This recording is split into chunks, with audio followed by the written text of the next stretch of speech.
वरहमतुल्लाहि वबरकातुहू। आवाज़ कहते नहीं आ रही। वालेकुम अस्सलाम, आ गया, ठीक है। हाँ जी, डेबिट क्रेडिट इक्वल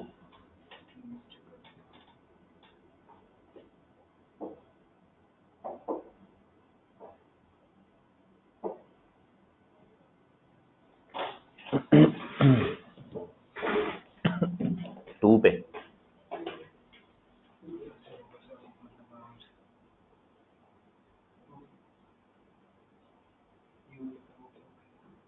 वो सारे करके एक ही दफा करते हैं।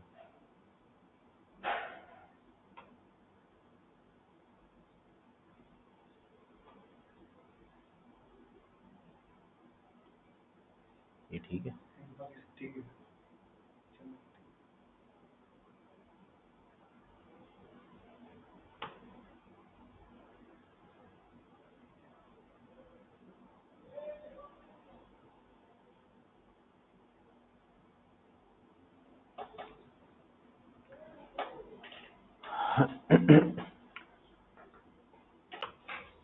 हाँ जी, व्हाट्सएप पे मैंने एक जो है वो हैंड आउट डाला है, मिल गया आप लोगों को। सीसीपी भी डाल दिया हुआ है, सीसीपी एलएमएस पे भी डाल दिया है।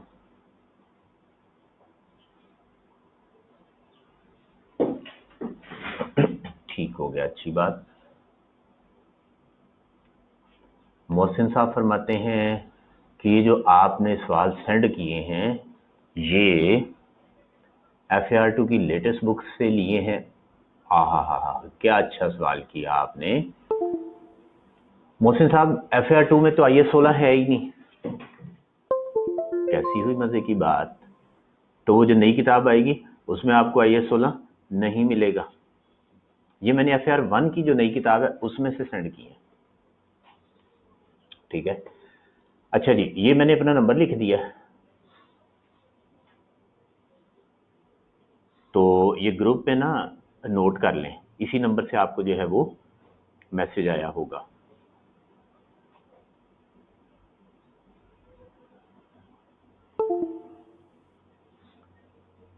ठीक है, इसी ग्रुप नंबर से, तो उसमें नोट कर लें सर जी के नाम से, ताकि अगर सर जी कभी कुछ गलती से ग्रुप में कह दें तो आपको पता हो कि सर जी ने आखा है। ठीक है, और अगर आपने नंबर सेव ना किया हुआ तो फिर किधर है नंबर? हाँ है, ये ऊपर भेजा नहीं मैंने, दोबारा लिख देता हूँ। कैसी बात है।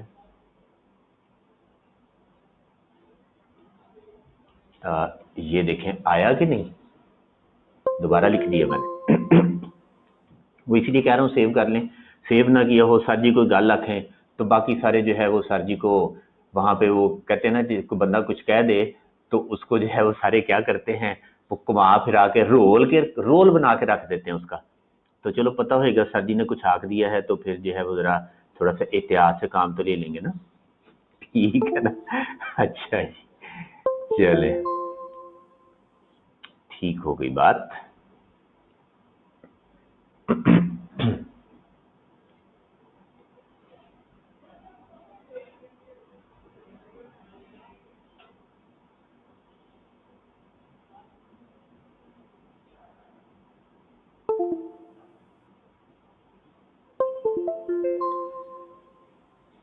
चले जी,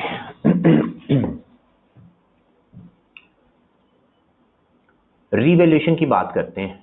आप रिवैल्यूएशन देखा है, क्वेश्चन नंबर 2.2 कर लिया आपने क्वेश्चन बैंक। फोटो नहीं लगी हुई? हाँ, फोटो मैंने नहीं लगाई हुई जी, फोटो है ही नहीं कोई अपनी, फोटो अपनी कोई नहीं है। तो फोटो आप अपना वो जो इन्होंने ऐड लगाया हुआ था उसमें तो लगी हुई थी ना फोटो, तो उसमें आपने देख लिया होगा सर जी को।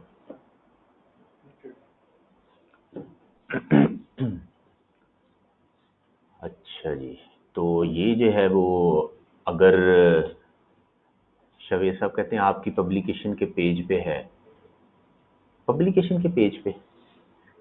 अच्छा जी, चलो नहीं देखा सर जी ने। एलो वेख लो फिर सर जी नु ये बैठे हैं आपके सर जी, नजर आ गए जी? ठीक हो गया। ये गले में मैंने वो माइक डाला होता है, वैसे इसको ऐसे सिर पे लगाते हैं लेकिन मैं उसको गले में डाल लेता हूँ। तो ये बैठे हैं जी सर जी, देख लिया जी चंगी तरह? ए लो जी, हो गए सर जी।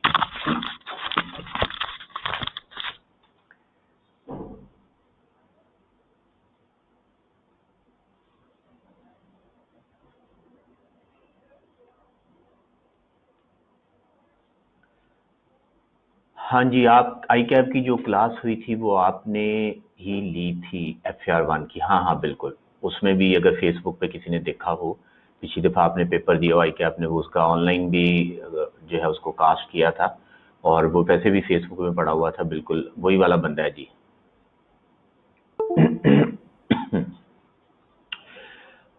अच्छा जनाब, रीवैल्यूएशन, तो ये जो मैंने हैंड आउट दिया इसके बारे में भी थोड़ी देर में बात करेंगे। पहले जो है वो रीवैल्यूएशन हम पढ़ते हैं। तो ये IS 16 जो है ये बेसिकली हम पढ़ने लगे हैं एहतियातन, इसकी बल्कि ज़रूरत भी पड़ेगी हमें, क्योंकि फाइनल काउंट के सवाल में रीवैल्यूएशन अक्सर वो डाल देता है, तो हमें रीवैल्यूएशन आती होगी। वो है ना पिछले कंटेंट्स जो पूछे जा सकते हैं। आप अगर आपने कोर्स प्लान देखा है, कोर्स प्लान किधर है वो मैं ज़रा ओपन कर लूँ यहाँ पे, एक मिनट जी। उस पर थोड़ी सी डिस्कशन भी कर लेते हैं।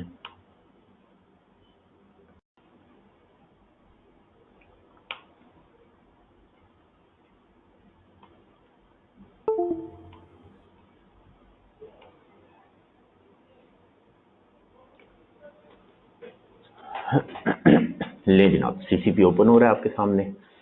तो इसमें जो है बस दो बातें छोटी छोटी आपको बतानी है। ये सारा नए सिलेबस के मुताबिक बनाया है। इसमें सिर्फ ये जो IS 16 यहाँ पे लिखा हुआ है पहले में, ठीक है, ये हमारे सिलेबस में नहीं है। ये हम IS 16 में रीवैल्यूएशन पढ़ेंगे, और वो रीवैल्यूएशन जो है वो हमारा जो नेक्स्ट टॉपिक है IS 38, ये इसमें काम आएगा, क्योंकि टेंजिबल एसेट हो या इंटेंजिबल एसेट हो, दोनों केसेस में रीवैल्यूएशन होती है, और एक ही ट्रीटमेंट है उसकी, एंट्रीज भी सेम है, डिस्क्लोजर्स भी सेम है, सारा कुछ इसी तरह से। तो IS 16 भी रिवाइज हो जाएगा थोड़ा सा, और फिर IS 38 में हम उसको जो है वो पढ़ लेंगे। उससे आगे चलते हैं, तो यहाँ पे ये दो टॉपिक और दिए हुए हैं, IS 23 और 36, ये FR2 में नहीं है, ये FR1 में चले गए, लेकिन इनकी भी जो है वो ज़रूरत पड़ सकती है, इसकी भी एप्लीकेशन कहीं पे हो सकती है सवालों के अंदर। तो इसलिए जो है ये दो स्टैंडर्ड जो है ये हमने ज़रूर करने हैं, और उतना उतना कर लेंगे जितना जो है वो हमारा ख्याल है कि FR2 में इसकी ज़रूरत पड़ सकती है। ये हमने अपनी फैकल्टी जो है उसकी एक मीटिंग की थी, उसमें यूनानिमसली जो है वो पहले तो डिस्कस किया कि क्या चीज़ करानी चाहिए, कोई पुरानी ज़रूरत है नहीं है। ठीक हो गया। अच्छा जी, रिजल्ट हॉलीडेज, आपका ख्याल है रिजल्ट पे छुट्टी ना की जाए? चलें, जब रिजल्ट करीब आएगा ना फिर उस पर बात करेंगे, अभी उसकी ज़रूरत नहीं है। अब हम जो है वो पढ़ते हैं अपना रीवैल्यूएशन। ठीक है, तो बस ये दो चीज़ें हैं, बाकी तरतीब ये बता दी गई यहाँ पे।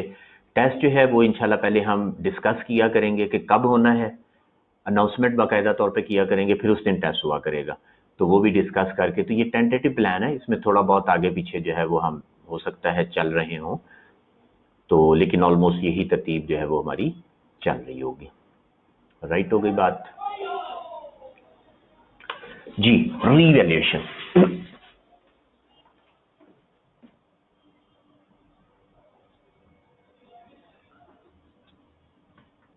IS 16 के कॉन्टेक्स्ट में बात करते हैं, IS 38 के कॉन्टेक्स्ट में भी सेम जो है वो डिस्कशन है। इनिशियली एसेट को मेजर करते हैं किस पे?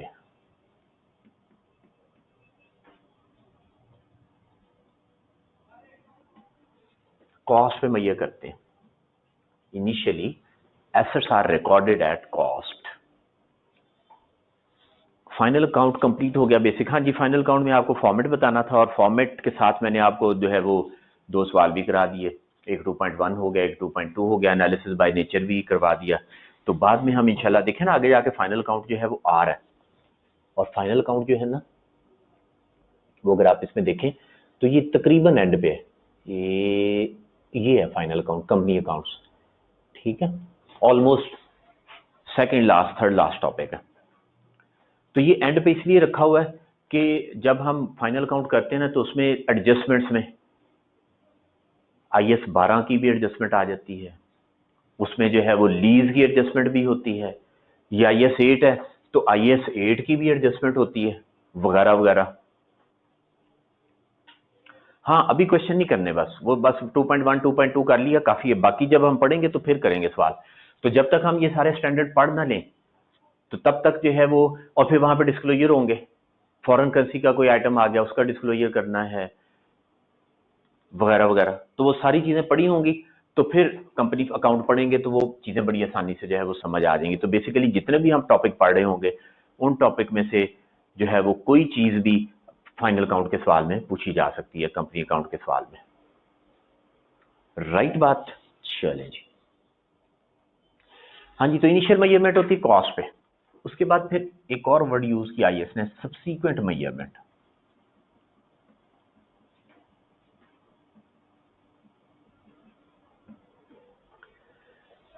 सब्सीक्वेंट मेजरमेंट, कॉस्ट में ऑक्ट्राइट चार्जेस क्या होते हैं? ऑक्ट्राइट होता है वो जिला टैक्सेस वगैरह। ऑक्ट्राई, एक शहर से दूसरे शहर में जब माल जाता है तो वो चुंगी लेते हैं ना, एक टोल टैक्स होता है और एक होता है चुंगी। टोल टैक्स जहाँ पे लेते हैं उसके साथ वो खैमा सा लगा के बैठे होते हैं, गड्डियां वहां पे रुकती हैं, ट्रक रुकते हैं, कारें नहीं रुकती, वो फिर बताते हैं हमारे पास ये माल है, उसकी वो चुंगी पे करते हैं, आगे चले जाते हैं, उसको ऑक्ट्राई कहते हैं, ठीक है। सब्सिक्वेंट मेजरमेंट, उसके लिए दो ऑप्शन है हमारे पास, एक है कॉस्ट मॉडल और दूसरा है रीवैल्यूएशन मॉडल। दोनों में से कोई भी यूज कर सकते हैं। रीवैल्यूएशन मॉडल कंपनी की पॉलिसी होती है, चाहे वो कॉस्ट मॉडल यूज करें चाहे वो रीवैल्यूएशन मॉडल यूज करें। अगर कॉस्ट मॉडल यूज करते हैं तो कैरिंग अमाउंट कैसे निकलेगी? Carrying amount of asset, book value of asset, WDV of asset, ठीक है। Carrying amount is equal to cost minus accumulated depreciation minus accumulated impairment losses. Impairment loss का IAS 36 है, जो कि अब FR2 के सिलेबस में नहीं है, लेकिन हम IAS 36 थोड़ा सा पढ़ेंगे, उतना जितना सवालों में उसकी एप्लीकेशन की जरूरत पड़ेगी। तो कॉस्ट मॉडल यूज कर लें, और दूसरा है कि रीवैल्यूएशन मॉडल यूज कर लें। अगर ऑर्गेनाइजेशन रीवैल्यूएशन मॉडल यूज करती है तो फिर कैसे कैलकुलेट करते हैं कैरिंग अमाउंट? रीवैल्यूड अमाउंट, फिर कॉस्ट छोड़ देते हैं, revalued amount minus subsequent accumulated depreciation and subsequent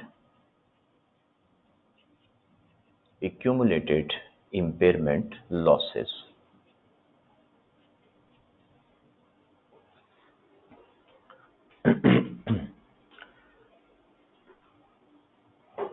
अब ऑर्गेनाइजेशन की मर्जी है कि वो इसमें से कौन सी पॉलिसी ऑप्ट करना चाहते हैं। कोई कंपल्शन नहीं है कौन सी पॉलिसी लगानी है। पॉलिसी क्या होती है वैसे, बाय द वे पॉलिसी किसे कहते हैं? रूल को कहते हैं, हाँ जी। Policy, accounting policy accounting policy की हम बात कर रहे हैं। गवर्नमेंट की जो पॉलिसीज हैं बहुत अच्छी अच्छी प्यारी प्यारी, उनकी बात नहीं करते हम।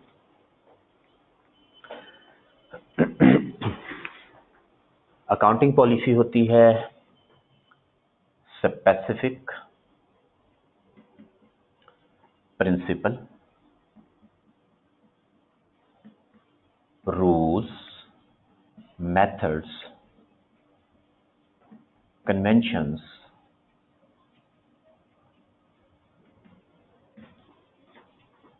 प्रोसीजर्स वगैरह वगैरह, बहुत सारी टर्म्स हैं alternate. Principle, rule, method, convention, procedure opted by the management in preparing its financial statements. क्योंकि अकाउंटिंग की बात कर रहे हैं ना, तो वो फाइनेंशियल स्टेटमेंट पे आके जो है वो खत्म होगी। तो फाइनेंशियल स्टेटमेंट बनाते हुए जो specific principle, rules, method follow कर रही है ऑर्गेनाइजेशन, उसे अकाउंटिंग पॉलिसी कहते हैं। सबसे पहली बात है अकाउंटिंग पॉलिसी की जरूरत क्या पड़ती है? When there is choice, when there is choice, आपके पास चॉइस है कि आप जो है वो कॉस्ट मॉडल यूज कर लें या रिवैल्यूएशन मॉडल यूज कर लें, तो then you have to choose some specific method, some specific rule, some specific principle for you. अपने लिए उसको कुछ ना कुछ हमें जो है वो ऑप्ट करना पड़ता है। तो उसे फिर हम कहते हैं कि वो क्या बन गया, वो जो हमने चूज कर लिया, वो जो चूजा है, वो अकाउंटिंग पॉलिसी कहलाएगा। मसलन कॉस्ट मॉडल, रिवैल्यूएशन मॉडल, हमने कहा हम कॉस्ट मॉडल पे एसेट शो करते हैं, तो हमारी अकाउंटिंग पॉलिसी क्या है? एसेट से रिलेटेड कि assets are shown at cost model. और अगर हम रिवैल्यूएशन यूज करते हैं तो हम बताएंगे कि assets are shown at revalued amounts. अभी डिस्कस करेंगे डिटेल से कि क्या क्या डिस्क्लोजर देते हैं। इसी तरह IS2 पे आ जाए। IS2 कहता है, क्या कहता है IS2? इन्वेंट्री किस पे कैलकुलेट करें जी? किस पे कैलकुलेट करें inventory? Lower of cost and RV का तो रूल है मैंडेटरी, वो तो हर एक ने ऑप्ट करना है। इससे आगे मेथड्स कौन से बताता है इन्वेंट्री के?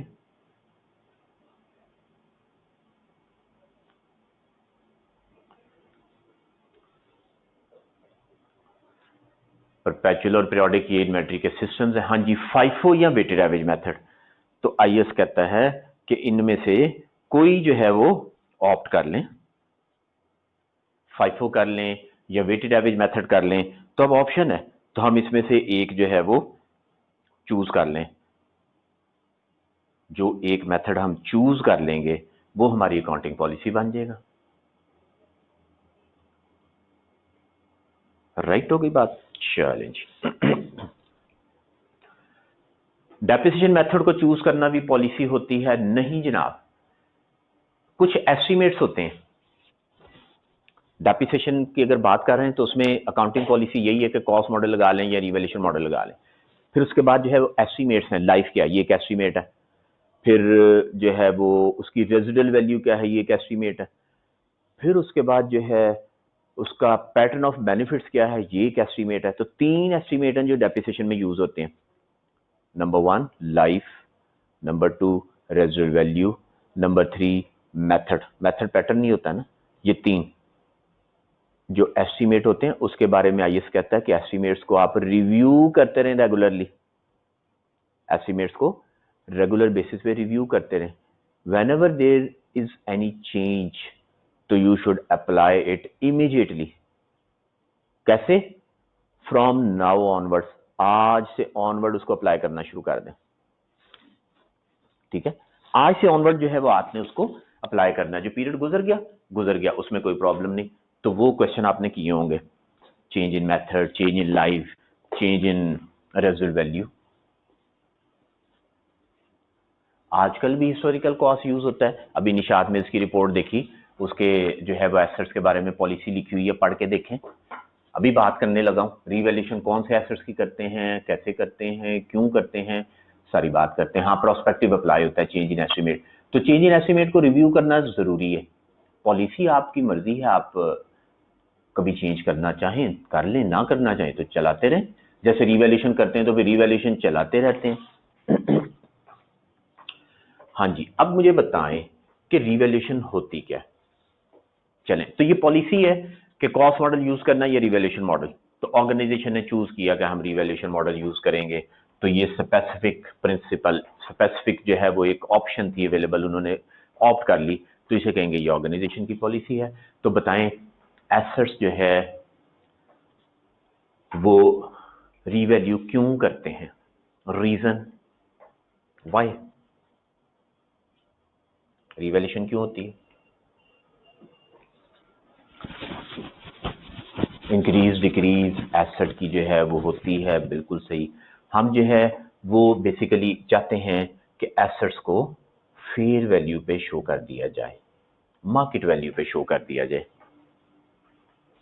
ठीक है, रिवैल्यूएशन का ये मकसद है कि एसेट्स जो है उनकी कॉस्ट लिखी हुई है। हमने फर्ज करें एक बिल्डिंग खरीदी आज से 20 साल पहले, वो खरीदी थी 5 लाख रुपए की और आज वो बिल्डिंग करोड़ों रुपए की है, वो बैलेंस शीट में 5 लाख लिखा हुआ है, उस पर भी डेप्रिसिएशन लगा के उसको 50,000 40,000 रुपये पहुंचा दिए, जबकि वो करोड़ों रुपए की है। तो आप जो है वो प्रॉपर वैल्यूज अपने एसेट्स की शो करना चाहते हैं, उनको फेयर वैल्यू पे ले आए। ठीक हो गया, लेटेस्ट प्राइसेस पे उनको जो है वो शो कर दें आप, ये फेयर वैल्यू कहलाती है। एक ये मकसद है। दूसरा एक और मकसद क्या है, बेनिफिट क्या उसका, चले ये तो हमने कर दिया, लेकिन उसका बेनिफिट क्या है ये पता है आपको? रिवैल्यूएशन का फायदा क्या होता है, क्यों की जाती है? आपने उसको मार्केट वैल्यूज पे शो कर दिया, उसका फायदा क्या होगा? हाँ जी, फायदा क्या होगा? ट्रू वैल्यू आ जाएगी और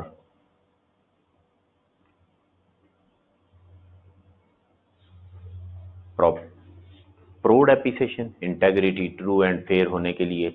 तो मेरी बात सुने, जो लोग कॉस्ट मॉडल यूज करते हैं, रिवैल्यूएशन मॉडल नहीं लगाते, तो क्या वो गलत कर रहे हैं? आईएएस तो कहता है चाहे वो कर लें चाहे वो कर लें, तो इसका मतलब है क्या वो गलत कर रहे हैं? ऐसी बात तो नहीं। कंपनी का रियल इमेज बिल्ड होता है। और चलें, आप मुझे ये बताएं अपवर्ड रिवैल्यूएशन की एंट्री क्या होती है? रिवैल्यूएशन अगर अपवर्ड हो तो क्या एंट्री होती है?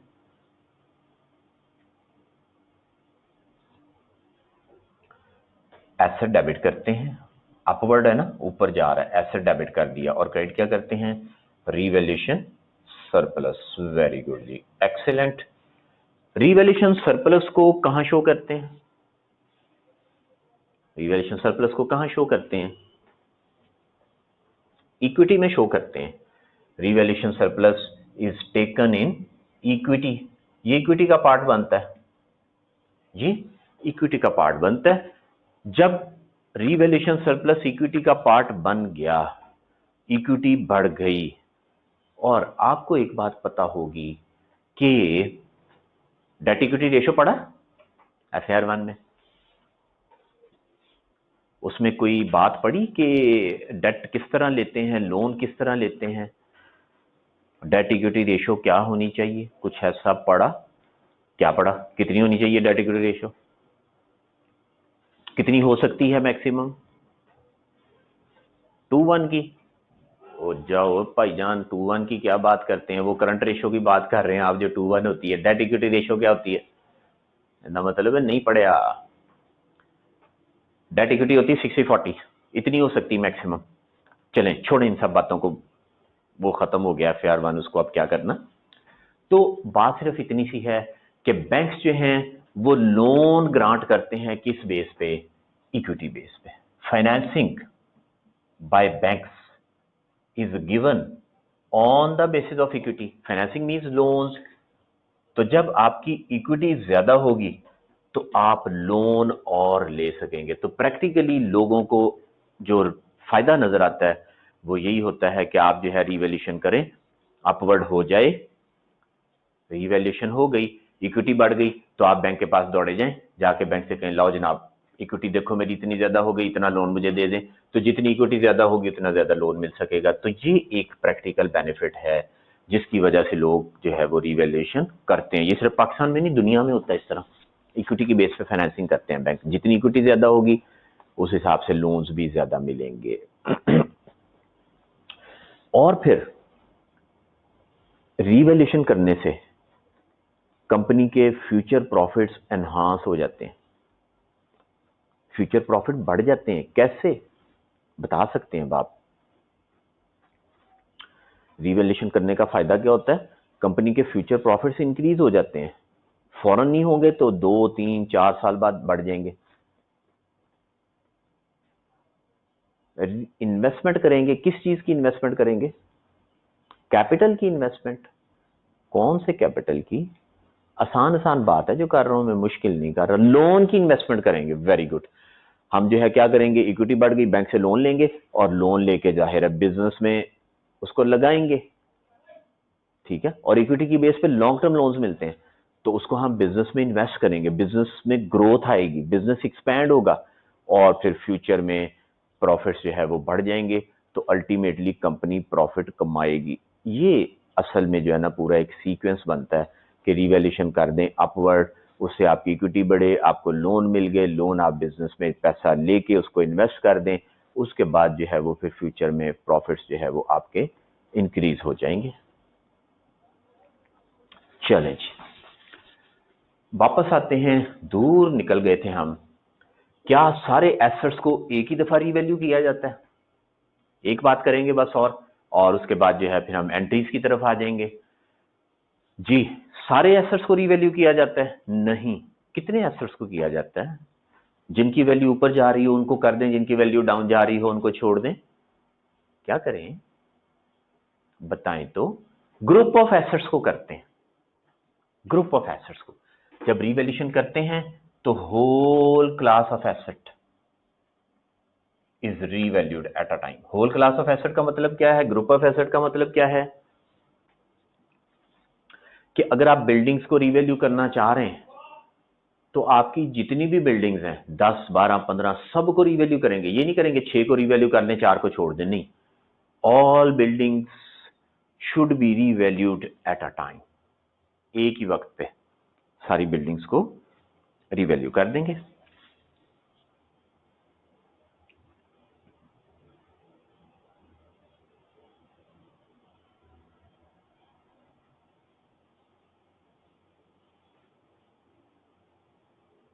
ठीक हो गया।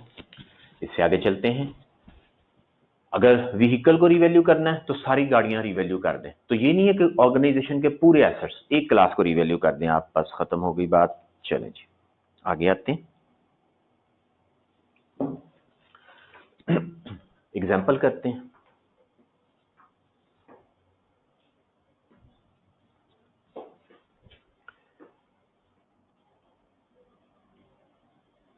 कॉस्ट है एसेट की 30,000, 80 कर देते हैं, 80,000। लाइफ है 10 इयर्स, आसान आसान काम करते हैं। मेथड है स्ट्रेट लाइन।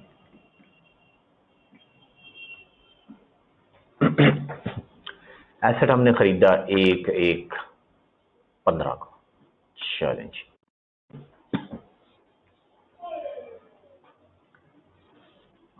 मोहसिन साहब कहते हैं कि why future profits increase due to revaluation.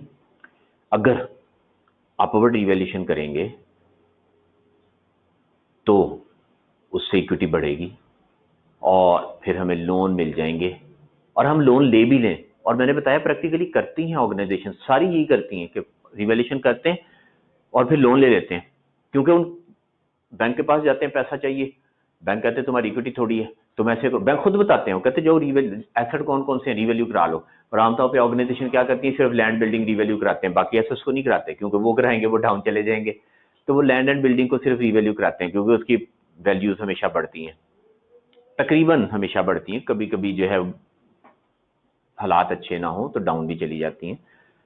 तो वैल्यूज बढ़ गई, इक्विटी बढ़ गई, बैंक ने कहा अब तुम्हें लोन मिल जाएगा, लोन दे दिया। तो जब बैंक ने लोन दे दिया, हमने 2 करोड़, 4 करोड़, 10 करोड़ रुपया लोन लिया, उसको क्या करेंगे, उससे फिर एसेट लगाएंगे। लॉन्ग टर्म लोन होता है ये। उससे हमने जो है वो नए प्लांट लेके लगा दिए। जब नए प्लांट लगाए तो फिर प्रोडक्शन और होगी, प्रोडक्शन बढ़ेगी तो प्रॉफिट भी बढ़ जाएंगे ना। ओके हो गई बात कि नोके हो गई बात? चैलेंज। हाँ जी, स्ट्रेट लाइन मेथड है।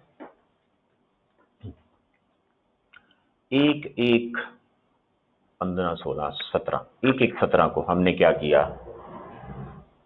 एसेट को रीवैल्यू कर दिया।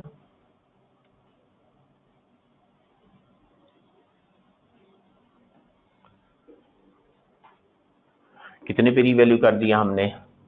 1 लाख पे।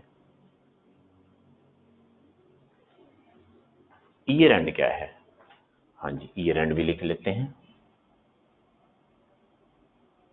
31/12, 31 दिसंबर है ईयर एंड। लो जनाब, एंट्रीज कर देंगे।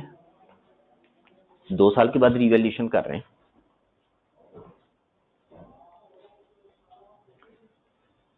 कर दीजिए। जब हम रिवैल्यूएशन करते हैं सबसे पहले हमें क्या चाहिए होता है, कैरिंग अमाउंट चाहिए होती है। ठीक है, ये क्वेश्चन जो है ये मैं इस तरह से ये साइड पे लिखता जाऊंगा। तो एसेट खरीदा, एंट्रीज करते हैं। सबसे पहले एसेट खरीदा तो एंट्री कर देंगे, फर्स्ट करें प्लांट है, प्लांट डेबिट 80,000 रुपए से, और बैंक क्रेडिट 80,000 से। फिर 31/12/15 को डेप्रिसिएशन की एंट्री कर दें।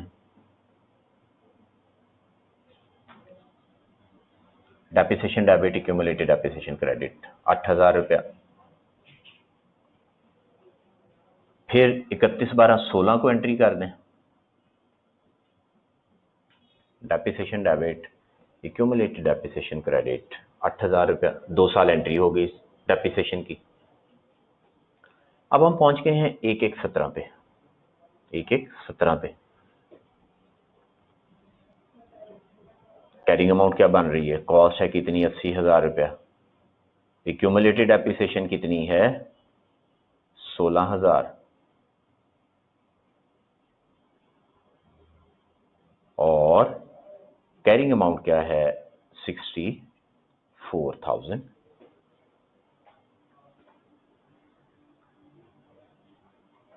ठीक हो गई बात। ले जनाब, एसेट को जो है वो हमने रीवैल्यू कर दिया 1 लाख रुपए पे। ठीक है, थोड़ा सा उसको करीब कर लेते हैं, 1 लाख की बजाय हमने 75,000 पे रीवैल्यू कर दिया। चलो जी, अब आप मुझे बताएं कितना आप जा रहे हैं। 75,000 और 64 को कंपेयर करेंगे, कितना सरप्लस है, 11,000 का। सबसे पहला काम क्या करना है, सबसे पहला काम डेप्रिसिएशन को उड़ाना है। एग्जिस्टिंग डेप्रिसिएशन जो है उसको खत्म करेंगे, क्यूमुलेटेड डेप्रिसिएशन डेबिट, और किसके अगेंस्ट, प्लांट के अगेंस्ट, एसेट के अगेंस्ट उसको खत्म कर देते हैं। 16,000 उड़ा दिया।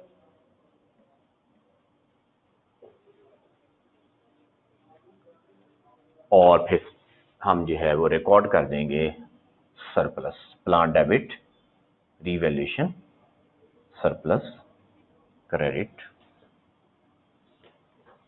अमाउंट कितनी है, 11,000 की।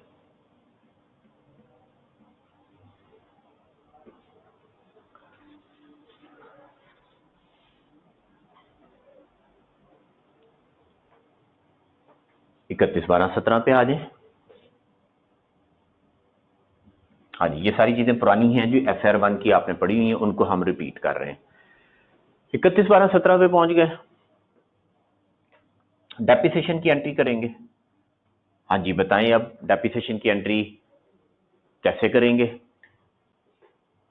6 जी 75,000 का इस वक्त एसेट है हमारे पास, डिवाइडेड बाय कितनी लाइफ है, 18 साल बाकी की, रिमेनिंग 8 साल, सॉरी 18 ईयर्स, 8 ईयर्स। 8 पे डिवाइड कर दें जी, कितनी आ गई depreciation, 9375। Depreciation debit, accumulated depreciation credit 9375। ये एंट्री पास हो जाएगी।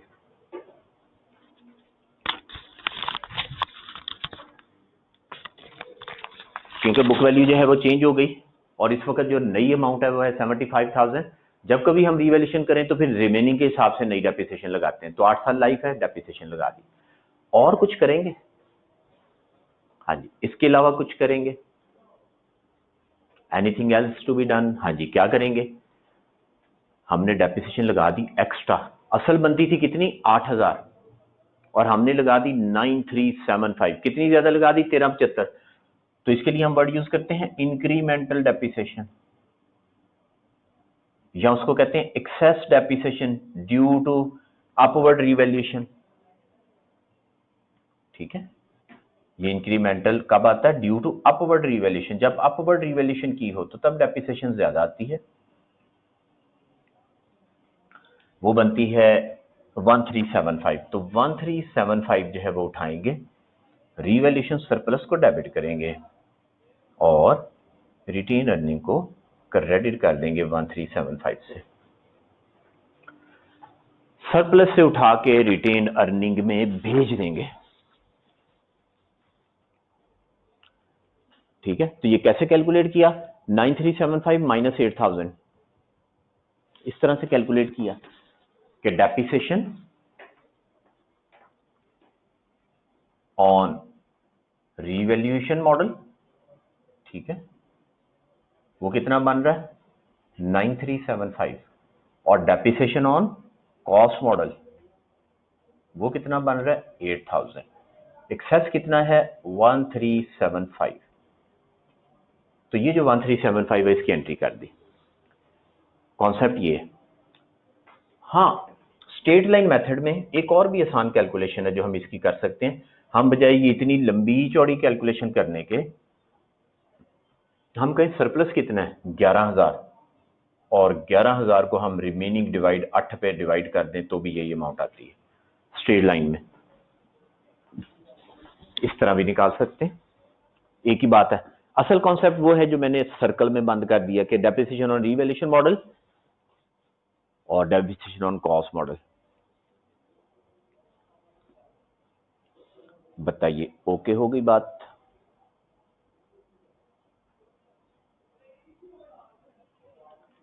चलें इससे आगे चलते हैं। रीवैल्यूएशन दोबारा हो गई, 1/1/17 में की तो 2 साल बाद दोबारा कर लेते हैं।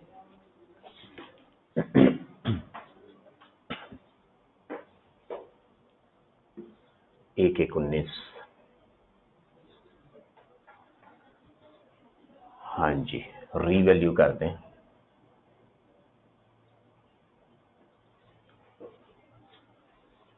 हाँ जी, डाउनवर्ड रीवैल्यूएशन अब हम करना चाहते हैं, तो आप मुझे ज़रा बता दें कि बुक वैल्यू कितनी बनती है, ताकि हम जो है वो उससे ज़रा डाउन ले जाएं इसको।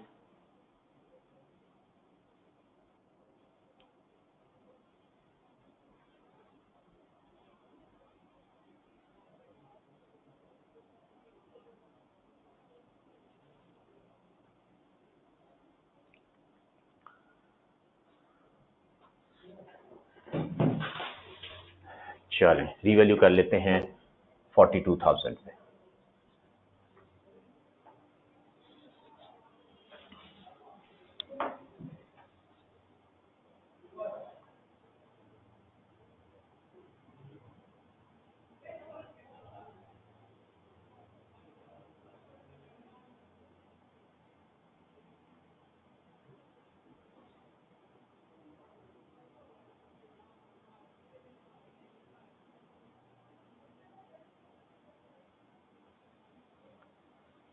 हाँ जी जनाब, करें अब एंट्रीज। 1 साल की और डेप्रिसिएशन लगाएं।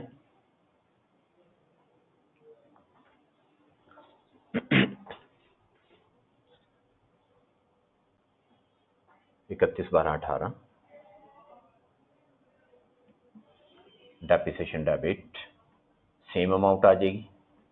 जब तक दोबारा रिवैल्यूएशन नहीं होती सेम अमाउंट चलती रहेगी। 9375 आ गया। उसके बाद जो है फिर 31/12/18 को रिटेन अर्निंग में ट्रांसफर करेंगे, सरप्लस उठा के, revaluation surplus debit, retain earning credit 1375। अब देखें बुक वैल्यू क्या आ रही है 1/1/19 को। ग्रॉस कैरिंग अमाउंट क्या है, ग्रॉस कैरिंग अमाउंट होती है डेप्रिसिएशन माइनस करने से पहले, वो है 75,000, और एक्यूमुलेटेड डेप्रिसिएशन कितनी है जी बताइएगा। एक्यूमुलेटेड डेप्रिसिएशन का टोटल करके बता दें। 18750 शायद, 18750, और बुक वैल्यू बनती है, कैरिंग अमाउंट बनती है 56250। ठीक हो गया जनाब। और रीवैल्यूड अमाउंट अब क्या है, वो है 42,000। डाउनवर्ड जाना है कितना,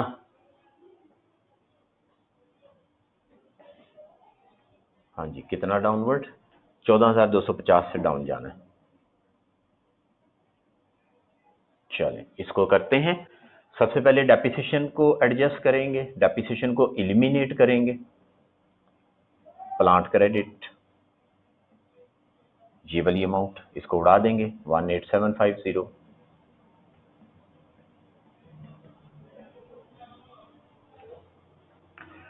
उसके बाद प्लांट को क्रेडिट कर देंगे आप, कितने से? 14250 से। डेबिट क्या करना है? डेबिट क्या करना है? रिवैल्यूएशन लॉस डाल दूं? हाँ जी बता दें, प्रॉफिट लॉस डाल दूं सारा? हाँ जी, सबसे पहले हमने देखना है कि रिवैल्यूएशन सरप्लस कितना पड़ा हुआ है। रिवैल्यूएशन सरप्लस आया था 11,000, उसमें से 1375 एक साल में, फिर 1375 दूसरे साल में, वो हमने क्या किया? रिटेन अर्निंग में भेज दिया। तो इस वक्त सरप्लस कितना बाकी पड़ा हुआ है? 8250 का। तो सबसे पहला काम क्या करना है, जो सरप्लस पड़ा हुआ है 8250 का, उस सरप्लस की छुट्टी करा दें, उसको खत्म कर दें। हम कह रहे हैं ऐसे डाउन जा रहा है, तो इसका मतलब है सरप्लस नहीं है, खत्म कर दिया। बाकी जो बच जाएगा बैलेंसिंग फिगर, उसे हम कहेंगे रिवैल्यूएशन लॉस, और उसे एसओसीआई में डाल देंगे, और वो अमाउंट बन जाएगी 6000 रुपये। चलें जी, डेबिट क्रेडिट बराबर हो गया। बताएंगे ये पॉइंट क्लियर है? ओके है? कोई इसमें इशू तो नहीं है? ये सारी पुरानी बातें हैं। तो इसका मतलब ये हुआ कि जब अपवर्ड रिवैल्यूएशन होती है तो हम क्या करते हैं? सरप्लस रिकॉर्ड करते हैं। डाउनवर्ड रिवैल्यूएशन होती है तो लॉस लिखते हैं, लेकिन उससे पहले अगर कोई सरप्लस पड़ा होगा तो उसको खत्म करेंगे, फिर लॉस लिखेंगे। ये एंट्रीज इसी तरह सारी अप्लाई होंगी किसमें? IAS 38 में। इसलिए पहले IAS 16 की ये चीजें रिवाइज करके फिर IAS 38 पे जाएंगे। 6000 बैलेंसिंग फिगर आई, 14250 में से 8250 माइनस करें तो बाकी 6000 बच गया। जो 6000 बच गया वो नुकसान हो गया। जी अफनान साहब ठीक है, बैलेंसिंग फिगर है। आप लिख लें एक point, in case of downward revaluation. अच्छा, पॉइंट लिखने से पहले मुझे ये बताएं, मैंने आपको ऐसा कुछ बताया कि हर टॉपिक से पहले 3-4 पेजेस छोड़ा करें, उस पर समरी बनाया करें उस टॉपिक के पॉइंट्स की? नहीं बताया। तो आज आप नोट करें, कोई भी टॉपिक पढ़ेंगे उससे पहले आप 3-4 पेजेस खाली छोड़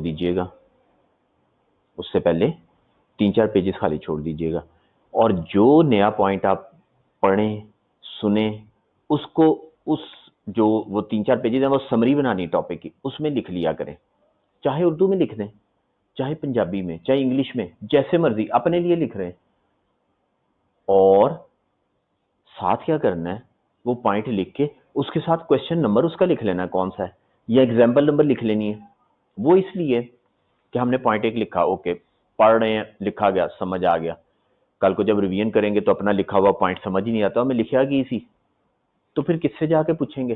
तो जब हमने क्वेश्चन नंबर का रेफरेंस लिखा होगा तो पॉइंट समझ नहीं आ रहा, क्वेश्चन नंबर निकाल के देखेंगे, ओ अच्छा अच्छा अच्छा अच्छा ये था, ठीक है, तो समझ आ जाएगा। तो इसलिए पॉइंट भी लिखना है और साथ उसका reference, question number, example number 1 2 3 जितने भी सवाल हैं वो लिखते जाने।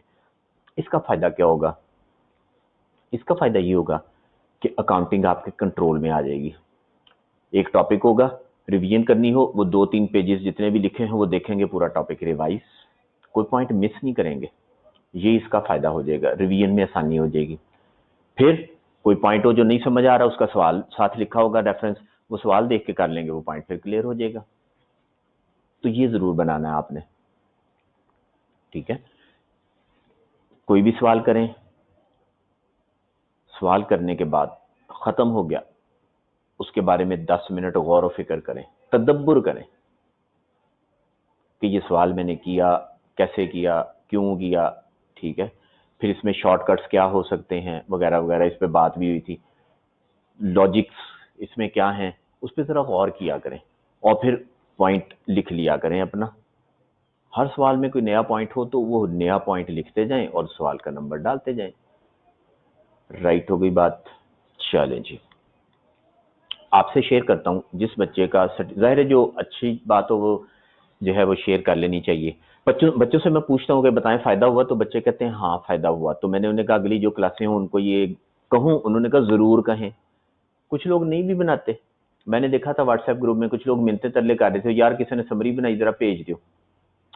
किसी की बनाई हुई समरी आपके काम नहीं आएगी, क्योंकि हर अपने पॉइंट अपने हिसाब से लिखा होगा, तो किसी की बनाई हुई समरी काम नहीं आनी। और मैंने देखा कि उस पर किसी ने ऑनर ही नहीं किया, किसी ने ग्रुप में, वह 60-70 बच्चे थे, नहीं 70 के करीब थे पिछली दफा भी, तो किसी बच्चे ने जवाब ही नहीं दिया कि मैंने बनाई है। एक बच्चा तो तरले रहता रहा 3-4 दिन, कहता यार जी किसी ने बनाई है तो मैंने भेज दो, किसी ने बनाई है तो मैंने समरी भेज दो, किसी ने जवाब ही नहीं दिया उसका। ठीक है, अच्छा जी। तो इसलिए ना अपनी समरी खुद बनाए, दूसरों से मांगेंगे ना, तो ये मैंने एक्सपीरियंस बता दिया, क्योंकि ग्रुप में मैं भी होता हूँ, बच्चे जो भी बातें करते हैं वो देख लेते हैं, पढ़ लेते हैं हम भी, तो किसी ने ऑनर नहीं किया, तो अपनी अपनी बनाया करें। तो वो बच्चा जिसका सर्टिफिकेट ऑफ मेरिट आया, उसने कहा, जब मिला, उसने कहा सर जी मैंने पहले कभी मुझे किसी टीचर ने ये कहा नहीं था कि इस तरह समरी बनाया करो, जिंदगी में पहली दफा सुना, और फिर मैंने सिर्फ FAR2 में नहीं बाकी सब्जेक्ट में भी समरी बनानी शुरू की। और उसने कहा मैं पेपर वाले दिन ना, जब पेपर में गया था ना, तो सारी समरी अपनी हर टॉपिक की ना रिवाइज करके गया था। सवाल कहता मैंने 3-4 ही किए थे बस, कोई ज्यादा नहीं थे किए, लेकिन मैं समरी अपनी जो है वो देखता गया, और जहां कहीं वही बात कि जहां कहीं प्रॉब्लम नजर आई तो वो सवाल नंबर लिखा होता था, तो सवाल जो है वो देख लिया। पेपर वाले दिन सवाल करने जरूरी नहीं होते कि आप बैठ के सवाल करने शुरू हो जाएं, पहले से प्रैक्टिस की हुई है, वरना उसको देख लें, कोई 2-4 कर भी लें, वरना आप उस दिन 20 सवाल करने बैठ जाएं तो पेपर में जाके जो है वो फिर हाथ अपने दबा रहे हों कि अल्लाह थका हुआ हूं मैं, रास्ते नहीं दिया हाथों को। तो आपने रेस्ट करना है, ठीक है, अपने आप को रेस्ट देना है। तो बजाय इसके उस दिन जो है वो 20-25 सवाल बंदा लेके पकड़ जाए और ठकाठक शुरू हो जाए और थक जाए और पेपर में बैठा हो, तो फायदा नहीं होता। करें आप सवाल जरूर, लेकिन थकना नहीं है। तो वो कहता है कि मैं यही देख के गया था, लेकिन उससे पहले उसने कहा वो समरी जो बनाई, पहले टेस्ट हुआ, टेस्ट में उस समरी को देखा, फिर मिड हुआ, उसमें देखा, फिर उसके बाद जो है मॉक देना था, लेकिन मॉक से पहले रिवीजन की, उस वक्त देखा, मॉक देते हुए देखा, फिर मॉक के बाद एक और रिवीजन की, उसमें देखा, और फिर पेपर में देखा तो कहता पॉइंट आसान थे, आसान लगते थे, समझ आ रहे थे। तो कहता बस ये जो है ना एक बड़ा फायदा हुआ मुझे, और ये एक बड़ी अच्छी चीज आपने बताई।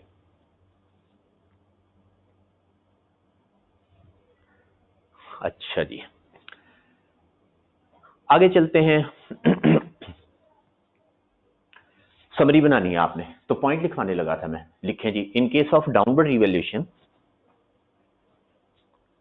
इन case of downward revaluation, upward का भी लिखवाऊंगा। ये मैं सवाल करवा रहा हूं ना, पहले अपवर्ड कराया, डाउनवर्ड कराया, अब इसी में फिर अपवर्ड कराने लगा हूं। अफरान साहब पूछते हैं दोनों हो सकते हैं। अल्लाह के बंदो, आपने सवाल नहीं किया FAR1 में, उसमें 3-3 दफा रिवैल्यूएशन कराता है, एक दफा अपवर्ड चला गया, फिर डाउनवर्ड चला गया, फिर अपवर्ड चला गया। होते हैं सवाल, दूंगा आपको जो अपलोड किया ना हैंड आउट, उसमें से सवाल बताऊंगा आज करने के लिए। हाँ जी, in case of downward revaluation,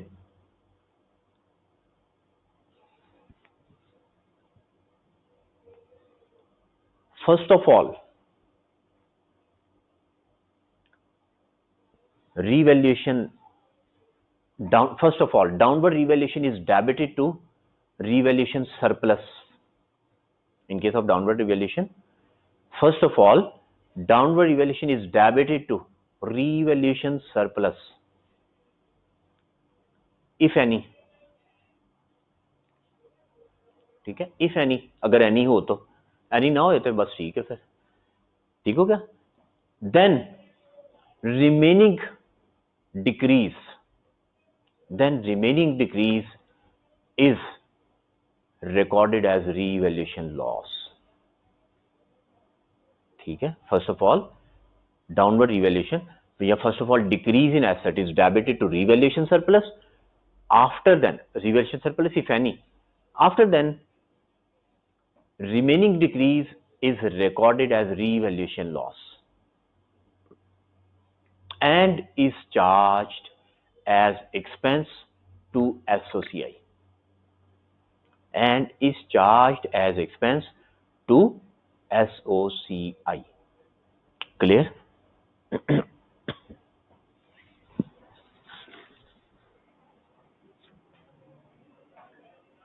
अच्छा जी, इसके बाद जो है वो सवाल पूछा गया है, रिपीट करूं, दोबारा सुन लें जी।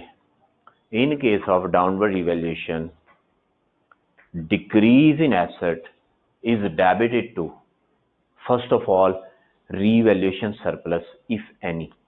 अगर revaluation surplus पड़ा है तो पहले उसको उड़ाएं, उसको डेबिट करें। आफ्टर देन रिमेनिंग डिक्रीज, जो बाकी डिक्रीज मजीद बच जाए, after then remaining decrease is recorded as revaluation loss and charge to associate. ठीक हो गया, एसोसिएट को चार्ज कर देते हैं। क्लियर? चलें, पूछा था 18,750 कैसे आया। एक ये डेप्रिसिएशन है और दूसरी ये है, ये दोनों को इकट्ठा किया तो ये 18,750 की डेप्रिसिएशन बनी। 2 सालों की है ना एक्यूमुलेटेड। जी अली शोजब साहब क्वेश्चन पूछें, क्या है? हाँ जी, आखिर आगे चलते हैं। ये हमने किया था 1/1/19 को, अब करते हैं 1/1/21 को।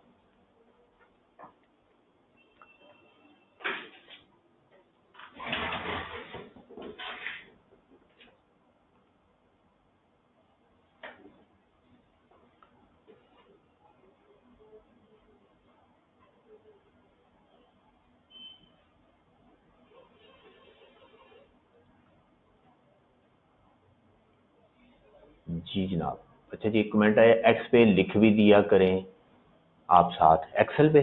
ये बोर्ड ही चलेगा जी सारा, ठीक है, बोर्ड पे सारा कुछ आपको कराऊंगा, लिखवाऊंगा, ऐसे जैसे जो है वो लाइव क्लासेस में हम कराते हैं।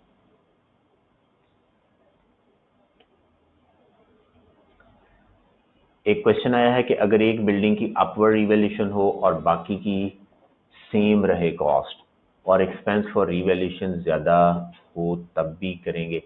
ये जो सरप्लस और होता है ना, रिवैल्यूएशन सरप्लस और रिवैल्यूएशन लॉस, ये अलग अलग होता है, ठीक है, हर एसेट का अलग होता है। एक एसेट है वो अपवर्ड जाएगा, उसका सरप्लस आ गया, वो डाउनवर्ड जाएगा तो उसका सरप्लस उसी एसेट के लिए यूज होगा। हाँ जी, आगे चलते हैं 1/1/21 पे। तो 1/1/21 पे जाने से पहले जरा एंट्रीज कर लेते हैं। 31/12/19 की एंट्री, डेप्रिसिएशन बताएं जी कितनी होगी। हाँ जी, एसेट है इस वक्त कितने का, 42,000 का, और लाइफ रह गई है कितनी, 6 साल रह गए, डिवाइड बाय 6 करें, कितना बना, 6 7 42। Depreciation debit, accumulated depreciation credit 7,000, ये 7,000 आ गया। कोई साहब कह रहे हैं मेरा क्वेश्चन दोबारा पेश कर दें, मैं देख लेता हूँ। फिर 31/12/20 पे चलते हैं। 31/12/20 पे आ गए, डेप्रिसिएशन फिर वही रहेगी, डेप्रिसिएशन डेबिट 7,000 और एक्यूमुलेटेड डेप्रिसिएशन क्रेडिट 7,000।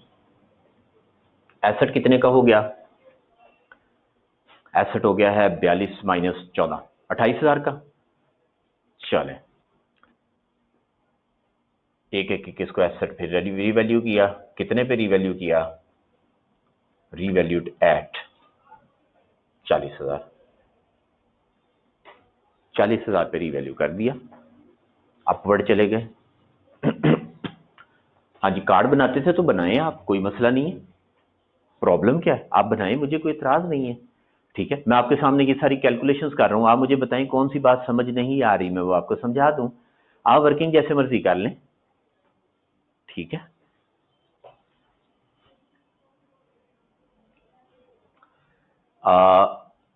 पूछ ये रहे हैं कि रिवैल्यूएशन सरप्लस से ज्यादा इंडिपेंडेंट वैल्यूअर की फीस हो तो हम रिवैल्यूएशन करेंगे या नहीं करेंगे, इररेलेवेंट सवाल, ठीक है। पहले मुझे ये बताएं, आपकी जो है वो 50 करोड़ रुपए की बिल्डिंग हो तो आप उसकी रिवैल्यूएशन करवाने लगे और रिवैल्यूअर जो है वो कहे मैं 50 करोड़ की बिल्डिंग रिवैल्यू करनी है तो मैंने जो 1 करोड़ रुपया दे दो, आप देंगे? कैसी बातें करते हैं आप, 50 करोड़ की बिल्डिंग रिवैल्यू कराएंगे, उन्होंने 25-30 हज़ार रुपया दे के फारग कर देंगे, उन्होंने कहना लाख रुपये देने ने। वैल्यूअर की क्या फीस होती है मुझे बताएं, एक गाड़ी उसकी वैल्यू लगवानी हो, गाड़ी जो है 6 लाख रुपए की, मार्केट में जाके जो है वो उसकी वैल्यू लगवाएं, तो जो वैल्यू लाने लगे हो कि मैंने 10 लाख रुपए फीस है, फिर मैं तेरी गड्डी की वैल्यू लावांगा, हैं उन्होंने फड़ के 2 ठोकांगे नहीं? क्या बातें करते हैं, ऐसे नहीं होता कि जितनी रिवैल्यूएशन होनी है उससे ज्यादा की फीसें देनी शुरू कर दें, वो फीसें बड़ी नॉमिनल सी होती हैं, नॉर्मल सी होती हैं। आप अरबों रुपए के एसेट रिवैल्यू कराते हैं, फीस कितनी होती है, कुछ लाख रुपए। अच्छा जी, लो जनाब, इस वक्त जो है ग्रॉस अमाउंट क्या है, 42,000 है, और एक्यूमुलेटेड डेप्रिसिएशन क्या आ रही है हमारे पास, वो आ रही है 14,000 रुपया 2 साल की, और एसेट की कैरिंग अमाउंट आ गई है 28,000 रुपया। राइट हो गया। रीवैल्यू हम कर रहे हैं उसे कितने पे, 40,000 पे। आखिरी बात करने को जा रहे हैं हम, 40,000 पे रीवैल्यू कर रहे हैं, और एसेट कितना अप जा रहा है, एसेट 12,000 से अप जाएगा। सबसे पहला काम, एक एक 21 को क्या करेंगे, डेप्रिसिएशन उड़ा देंगे, accumulated depreciation debit, plant credit कितने से, हाँ जी 14,000 से, डेप्रिसिएशन 2 साल की 14,000 रुपये आ गई। क्लियर जनाब। उसके बाद हमने क्या करना है, उसके बाद जो है हमने रीवैल्यूएशन अपवर्ड रिकॉर्ड करनी है। प्लांट को डेबिट करना है कितने से, 12,000 से, क्योंकि एसेट जो है वो 12,000 अप जा रहा है।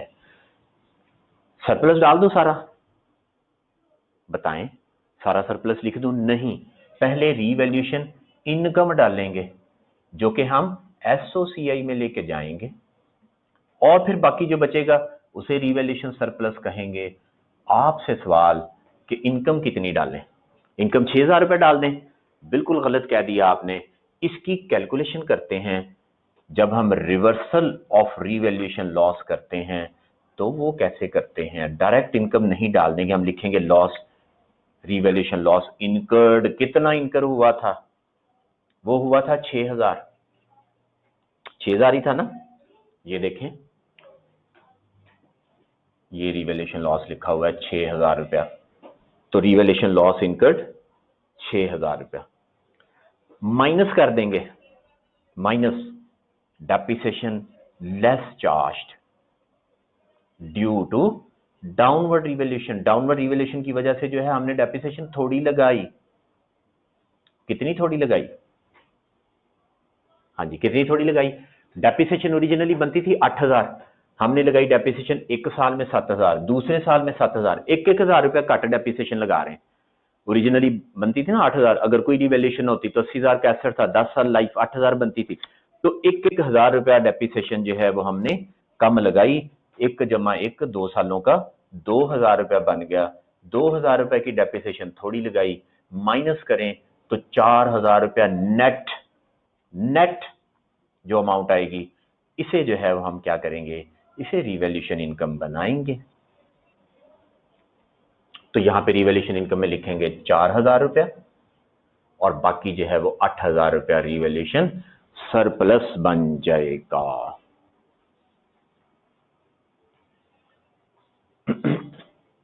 जब रिवैल्यूएशन लॉस को रिवर्स करते हैं, देखते हैं लॉस कितना हुआ, और फिर डेप्रिसिएशन कितनी थोड़ी लगाई हमने, 2,000 रुपया, 1,000 रुपया जो है यहां पे हमने 19 में डेप्रिसिएशन कम लगाई, और फिर 2020 में भी हमने 1,000 रुपया डेप्रिसिएशन कम लगाई। बताएं ये 1,000 कम लगी कि नहीं लगी, ये बात समझ आई।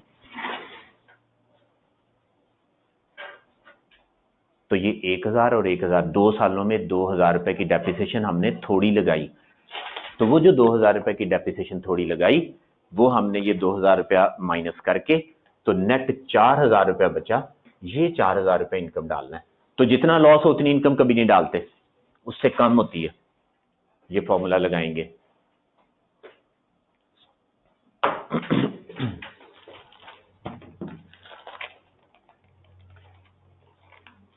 सवाल नंबर आपको बता दूं कौन कौन सा आपने करना है, एक पॉइंट भी लिखवा देता हूं, वो भी एंट्रीज आप कीजिएगा, कल इसके डिस्क्लोजर कराऊंगा, डिस्क्लोजर नोट कैसे बनता है, क्या होता है।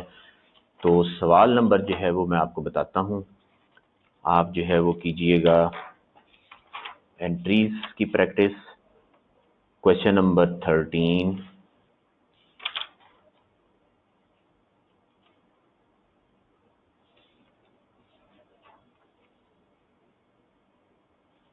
और 14,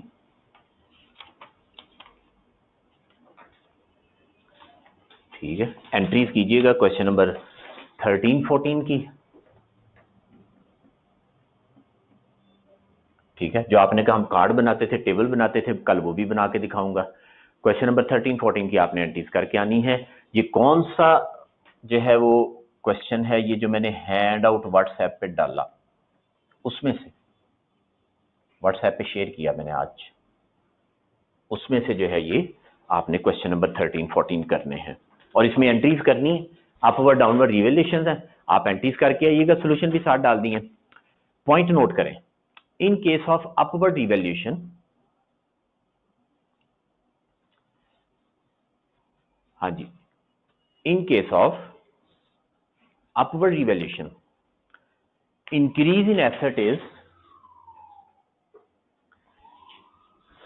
increase in asset is first of all credited to revaluation income, is first of all credited to revaluation income if revaluation loss was recorded in earlier years. If revaluation loss was recorded in earlier years. हाँ जी, समझ आई यहां तक बात कि अगर earlier years में revaluation loss हुआ तो सबसे पहले रिवैल्यूएशन इनकम डालने, after then remaining increase is recorded as revaluation surplus. After then remaining increase is recorded as revaluation surplus and taken in equity, और उसे इक्विटी में ले जाते हैं। लो जी, अपवर्ड डाउनवर्ड रिवैल्यूएशन दोनों आपको करवा दी, एंट्री सारी करवा दी, और रिवर्सल ऑफ रिवैल्यूएशन लास्ट में खास पॉइंट जो है कि पूरा लॉस नहीं इनकम में डालना, डेप्रिसिएशन छोड़ के बाकी का लॉस डालना है। इस एग्जांपल को दोबारा कीजिएगा और उसके बाद फिर जो क्वेश्चन नंबर 13-14 आपको दिए हैं ये कर लीजिएगा, आपकी अच्छी प्रैक्टिस हो जाएगी इंशाल्लाह। कल हम इसका जो है वो disclosure, property plan and equipment का नोट वगैरह कैसे बनाते हैं,